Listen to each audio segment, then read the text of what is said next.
నే తలచు మార్గములన్నీ తరచుగా మూసితివి, కన్నీలతో దుఃఖించిన కౌగిలిలో దాచితివి.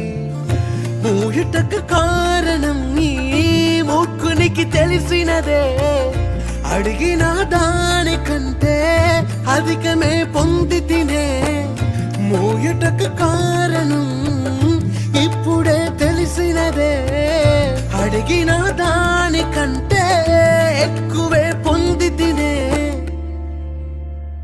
నా చిన్న చిన్న ఆశలన్నీ ఎరిగితివి,